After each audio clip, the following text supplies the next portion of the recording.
Yes. Mrs. De La Guardia. Yes. It's Charlie. I think there's trouble with your phone line. We kept getting disconnected. No. I hope you don't mind. I just drove on out.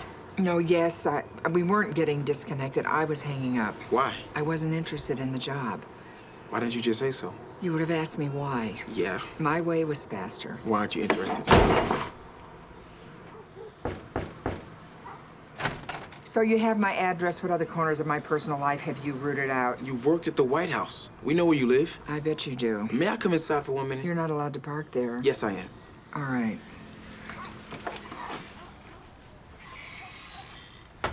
Mrs. De La Guardia.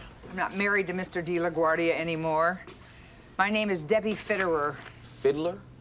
Fitterer. Miss Fitterer. You've worked as executive assistant to Terrence Hunt, managing editor of Gannett News. Jack Kent Cook, former owner of the Washington Redskins. Jordan Williams, founding partner at Cutler Williams Rossi, and the White House Office of Presidential Personnel. And I'd like you to come meet with the president today to discuss filling Dolores Landingham's job. No. Why?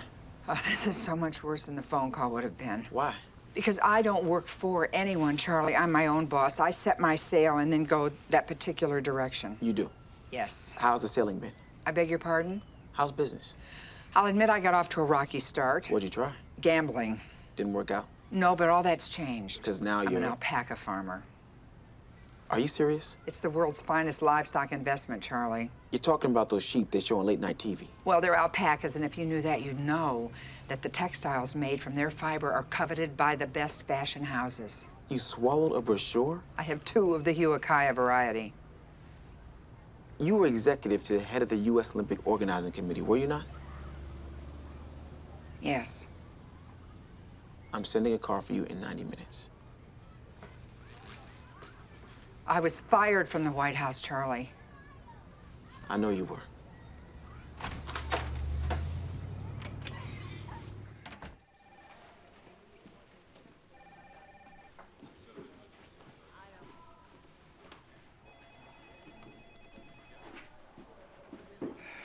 Oh, hello. Good. I was worried you were going to be late. No. You want some water or something? No, thanks. Have you met him before? We shook hands for a second, before a group picture. You'll be fine. Yeah. You seem a little better than you were before. I took a pill. Why? Because I was a little nervous about coming back to the White House. You took a pill? I took a couple. She can go ahead now. Okay.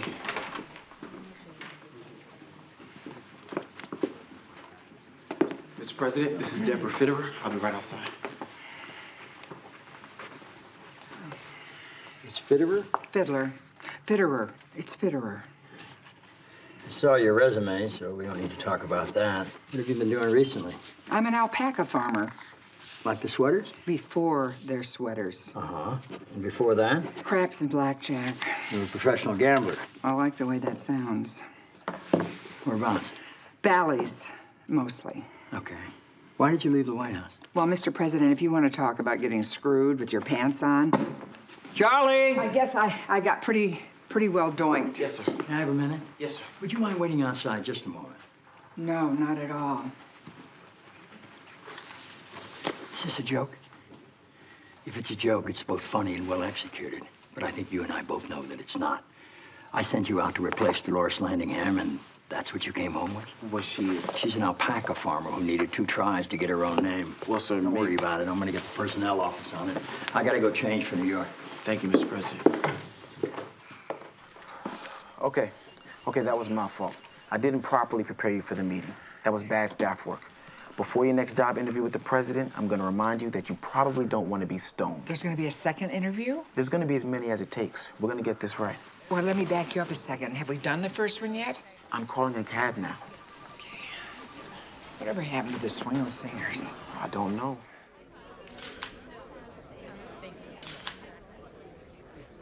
Thank you. What's going on? Nothing, sir. I'll be arranging a second meeting with Deborah Fitterer when we get back to town. From this afternoon? Yes, sir.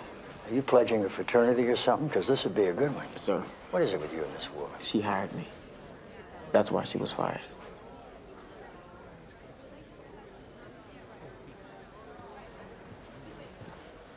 No kidding. You want to crash a space probe into Neptune. That's fine with me. I think we've crashed into most of the other planets, but 2.5 billion, okay? Yes, sir. If we're gonna fail, I want to do it on budget. Thank you, Mr. President.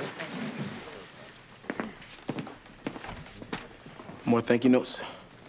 You know what? Why don't you tell Debbie we're gonna do some calls? Calls. Yes, calls. Calls. Mr. Sarcasm with your dry calls. I was this close to renaming one of the oceans after you, but no way. Maybe one of the species of fish, like trout. Trout is now Charlie. Went up to the lake, pulled out a couple of nice Charlie for dinner. Anything else, sir? Look at the size of that Charlie you've got mounted on your wall. Thank you, sir. Mr. President, I'm sorry to bother you about this. Yeah? Mr. Holloman says if you want to use the George Washington Bible, they need some time to get it here. From where? The Freemasons have the Washington Bible. They do? Yes, sir. And they need several days' notice? Yes, sir. Why? I don't know, sir. Are they not sure where it is? Should I tell Mr. Holloman you're using it? I'm going to be using the Bartlett Bible. That's at the New Hampshire Historical Society. Yes, sir. Sir? Yeah? Mr. Cravenly, the director of special collections at the New Hampshire Historical Society, just phoned about the Bartlett Bible. And? You can't use it. I can't? It needs to be in a climate-controlled vault or it warps. Just as the disciples intended. He suggested the Jefferson Bible. The Jefferson Bible doesn't warp? I think it does, and being from New Hampshire, he just didn't care. Probably. Speaking of New Hampshire, don't I own the Bartlett Bible? It was sold at auction, I know, I bought it. and you donated it to the New Hampshire Historical Society. And they won't loan it back to me so that I can be inaugurated? Mr. Cravenly felt bad about that. Yeah. His name is really Mr. Cravenly? You're not making that up? No, sir. Bertram Cravenly. Okay, would you tell him that I'd like very much to use my family's Bible, which my family has bought at least twice now. Yes, sir. Hey, I changed my mind about the Bible. Yes, sir. I don't know. It just seems parochial. I hate saying that. I understand. There's a Bible in Northampton, Massachusetts that Jonathan Edwards used. Let's get that. Yes, sir. Good morning, Mr. President. Grace is but glory begun, and glory is but grace perfected. I made my Bible selection.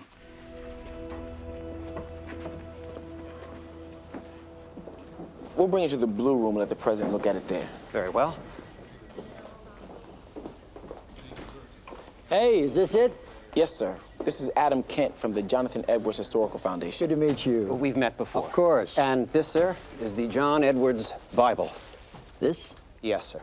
It's huge. Well, it ought to be. Actually, it can't be. It's a pulpit folio, obviously from a time when portability was not an issue, and illuminations add pages as well as heft. Also, it's written in 4 languages. The First Lady has to hold this in her hand. This one's going to take the First Lady, the Chief Justice, and the Second Circuit Court of Appeals. Greek, Hebrew, Aramaic, and English. Okay. Mr. Carlton? Kent? Sorry. Thanks. Charlie's going to take care of you.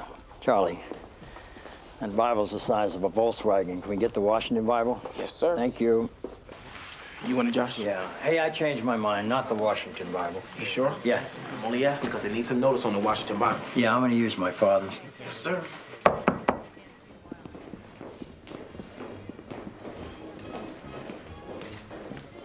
Go get him, sir. Josh, It's leaked. how much? Just buzz. They know there's a restatement of foreign objectives. They know the committee chairman had Yeah. been consulted. They know it changed a lot overnight. Well, their curiosity will be slaked in about 41 minutes. Listen, Yes, sir. I have a problem. Well, you're about to propose the most massive shift in foreign policy since the Marshall Plan, and it's going to be wildly unpopular. All right, 2 problems. Yes, sir. I don't have a Bible. What do you mean? I kept changing my mind all week on which Bible I wanted to use, and then I finally settled on the George Washington Bible, but we ran into a problem with the New York Freemasons, which we don't have time to get into. The Freemasons? Yeah. Charlie's out hunting one down, but he's not back yet. You know, there's nothing that says you have to be sworn in on a Bible. Is that true? You can be sworn in on the Sports Illustrated swimsuit issue. You think that's a good idea? No, You sure? I'll find Charlie. Thanks. We're right next to you, sir. Knock them all down. Thank you, sir.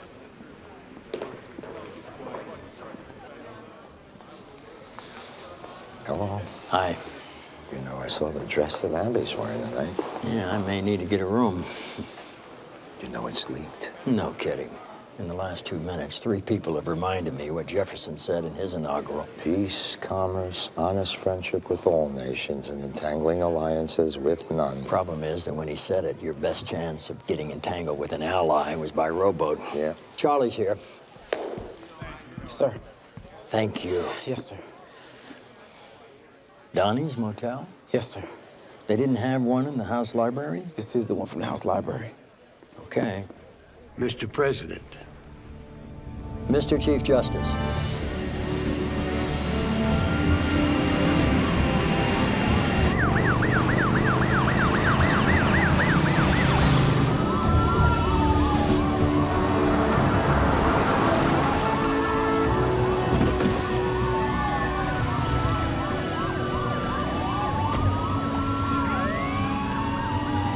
Why former President Newman wanted to fly with the GOP geriatric brigade. I'm telling you, I'm gonna crank up the battle hymn of the Republic. Josh, shut up. You want a history lesson? I'm in. Madame Tussauds, all of Lassiter's men. There's Robert Rosiello, who I think tried to sell back Alaska when he was Secretary of the Interior. Max Perlman, who served 3 to 5. Earl Rankowski, he's on oxygen. Dwight Mothman, they must have exhumed him. And Bobby Bodine, Josh, the one who said we have enemies without and within and we must purge. He actually used that word, purge them all until we are purified.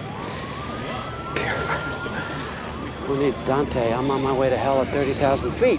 The honor guard will escort the casket from the library to the grounds after the buglers warm up, but before they seat the president. The Reverend will open and close the program, and Mrs. Lassiter requested that the president give the final eulogy. Mrs. Lassiter also asked if she could have 5 minutes with the president. I feel like I'm on the voyage of the damned. Village, it was village. What's the difference? Why are we descending? What? This plane, it's going down. What? We're landing to pick up President Walken. Charlie, has he been drinking? I don't think so. You know what, Donna? We are dealing with a foreign policy dilemma of unmatched perplexities with unintended consequences lurking at every turn. Charlie, what's he talking about? Maybe not so unlike a woman. Toby, focus. Mrs. Lassiter wants 5 minutes with the president. Suicide is painless. Charlie, is he singing? I don't think so. It brings on many changes. Thank you.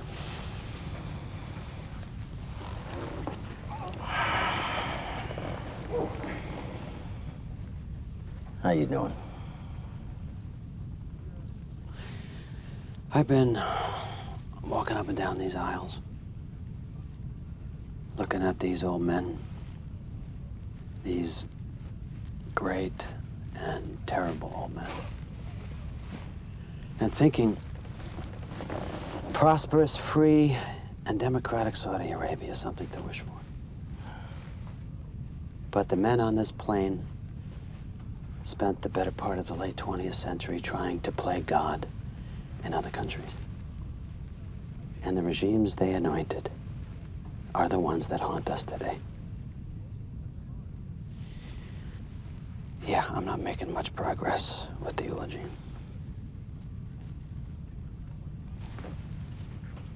Did you ever meet President Lassiter? No. He was an arrogant bastard. Pompous, high and mighty, know-it-all. He used to call me in the residence, wake me up in the middle of the night to pontificate on Teddy Roosevelt or whatever president had a birthday that week. When we were elected, I really thought we were going to own the place, do it differently, better. Now I realize the men on this plane are the only others who've been there before. I really know. I wish I'd taken more of his calls. Sir, Miss Leo.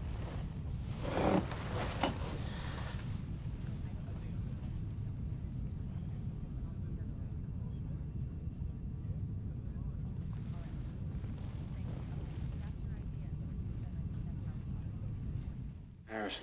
Nope. McKinley. McKinley did throw the first pitch at a Senators game, but only as governor. Taft? First one to throw out the first pitch, William Howard Taft, in 1910. Well, I hope they made Fatty practice. Here? We figured you'd rather not share this moment with history. You don't think the China room would be better?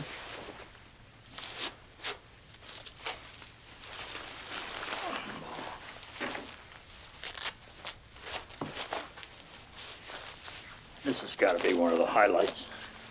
Remember to follow through, sir.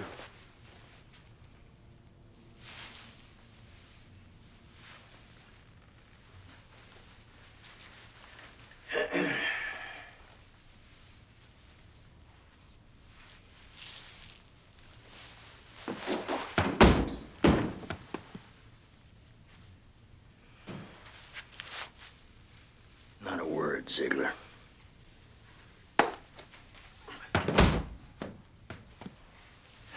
Okay, that was better. I hit the wall. Distance was good. Now just try to aim for the guy with the mitt. Why didn't we cancel? I was just wondering the same thing. I could write 100 speeches, and we never come close to the sight of you up on that mound. Yeah, that's me, all powerful, bending the will of the world by my mere presence. Wow. You think historians will judge me because I can't stand the national pastime? We make sure it's a well-kept secret, sir. Yeah, but in 50, 60 years, some guy with a camcorder will track down some old codger who used to work here on the kitchen staff, and they'll tell the story of how I thought Stan Musial was a pediatrician in Abby's medical school class. It's a pretty common mistake. Nothing against the ambassador, but I don't want my raw fish prepared by anyone but a professional. Said you're not supposed to use a lot of wasabi. Said it's considered disrespectful to the fish. Isn't it pretty much past caring? And there's such a thing as sushi being too fresh. Not for me. You need to age the fish. Do I want to know why? So the rigor mortis has time to pass. I knew you were going to ruin it for me.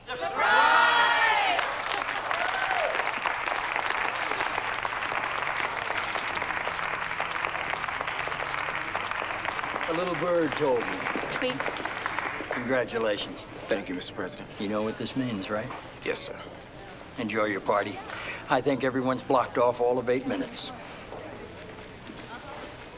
Way to go, Charlie. Congratulations. Thanks, man.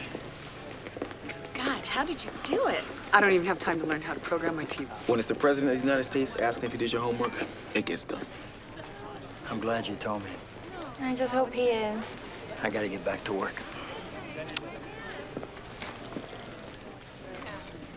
Carol, okay? I'm about to go into a meeting with the Commerce Secretary, a man so soporific, one shouldn't operate heavy machinery in his presence. A meeting that would feel interminable at 3 minutes is certain to stretch into a soul-annihilating 50 minutes, presenting, therefore, a perfect opportunity for you to get started on the particular errand pertaining to your postgraduate career.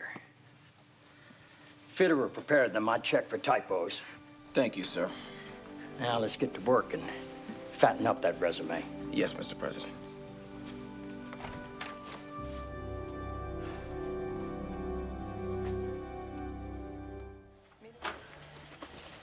Josh, got a moment?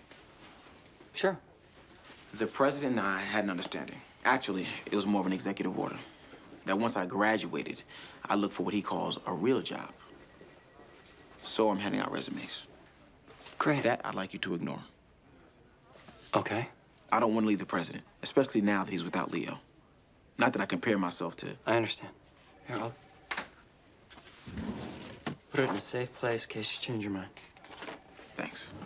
So you could just file it or toss it or... The president wants you to quit. But like I said, I don't actually... And you promised him once you graduated you would. It was more of an implied understanding. Yes or no, Charlie? Yes, I guess. It's a dilemma. No, all you have to do is... Charlie, what's my job? Excuse me? My job. It's to serve the president. It seems to me the president has expressed a clear wish. I don't... If he'd handed me your resume, do you imagine I could ignore it? Maybe I should just take this back. Yeah, you probably shouldn't have come in here with that. Deputy Special Assistant to the Chief of Staff? Sorry? Your new title. Come work for me. What? You're smart, responsible, you know the president. Why wouldn't I hire you? The title's a little gaudy, but it mostly means you'll do whatever's needed to be done. A catch-all, but grown up. Policy stuff. You're serious? You'd be a stone's throw from the Oval. The president can't miss you if you haven't really gone. I don't know what to say. Can I think it over? Not really.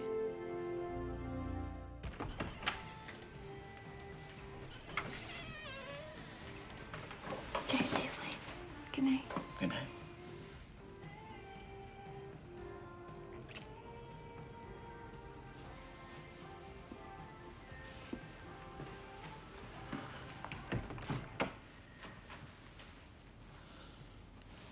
Evening, Charlie.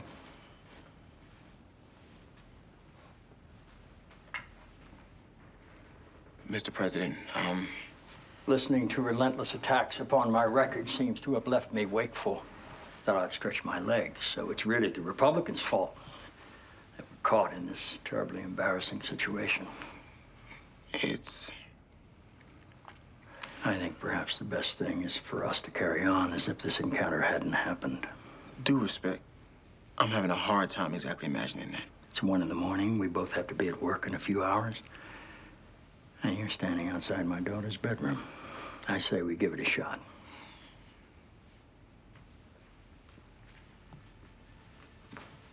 Night, Charlie. Good night, Mr. President.